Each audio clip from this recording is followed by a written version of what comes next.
and we've got 2 soapbox sessions for you in the next quarter of an hour or so. So first of all, we've got Graham Freeburn. Graham is a bit shorter than me, so will definitely stand on the soapbox. Graham is going to talk about the 2 sides of the triangle. So can we welcome Graham onto the soapbox now, please? It's slightly different because it's a tale of 2 triangles. Different triangles again, but triangles are something I've seen a lot of when I see pictures up in the conferences. And there's 2 I'd like to introduce to you. The first of those is that triangle we talk about with time and cost on it. Now, if you've ever seen that, you often see them on the points of the triangle, on the apex, time, cost and quality. I put them on the sides. And then you think about how that triangle works. The time side and the cost side, we know how to measure them. How do we measure time? We look at a watch. We know days and weeks. How do we measure cost? Well, we get money. So they're easy. But how do we measure quality? Not so easy to measure. If either of the sides for time and cost get bigger or smaller, we can see it. Because if you put little marks on the side of that triangle, you'd see more of them or less of them. But the quality side of the triangle can get squeezed very easily, and you don't see that happening. And when you've got project managers who are only being tracked in terms of their performance on the basis of time and cost, what you're going to get is a lot of squeezing on that quality side of the triangle. To counteract it, what you need to do is push back and get measures on that side. And a good way of doing it is don't think about projects just being on time and on budget, but looking at on risk all the way through. And from a testing point of view, it's understanding where you are with that and making sure you track it through. That's one of the triangles. The second one is in the world of agile.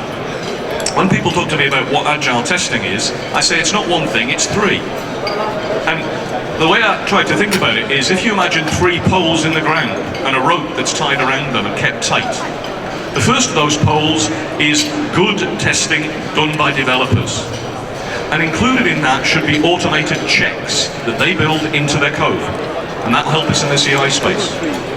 The second one of those poles is the users being involved, the product owners and the users actively involved in doing acceptance testing all the way through the work, not just at the end and waiting for things to come back. The third one from that side is exploratory testing. For me, if you miss one of those, that means that pole isn't standing up. And if you drop the pole, the rope around the outside will get slack again. And guess what? The bugs get out. Because each of those are looking in different places. The developers are looking at specific functions and how they test them and whether that function's performing according to specification. It's in the checking space, and that's where we can work.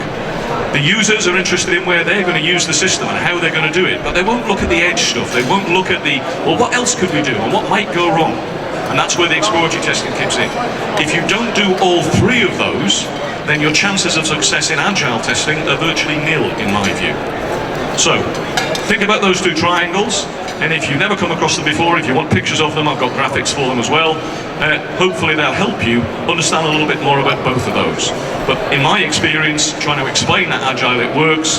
And on the project one, there is a joke about that. If anybody wants to tell, I will tell it later, but you're eating, so I'm not going to tell you it now. But if you want another joke, please get in touch with me, and I'll tell you the name I give to when that side of the quality side of the triangle gets squeezed. If anybody's eaten and wants to hear separately, then I'll tell you off mic. Right, speak to you later, folks.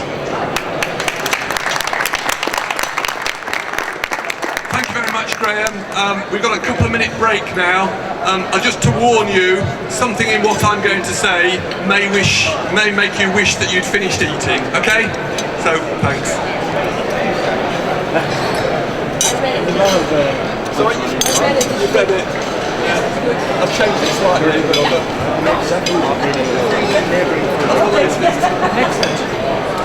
you're my script editor.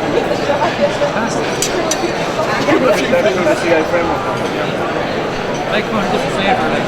The vegetarian menu. Might get caught in there. Thank you very much. Okay, so I'm coming back. The vegetarian menu today is It's a real challenge in that one there. Just practical stuff. And I'm sure people will get into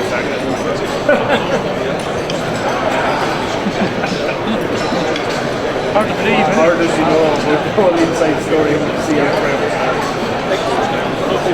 not to. Shut up, be serious. Yeah, of course you do. Yeah.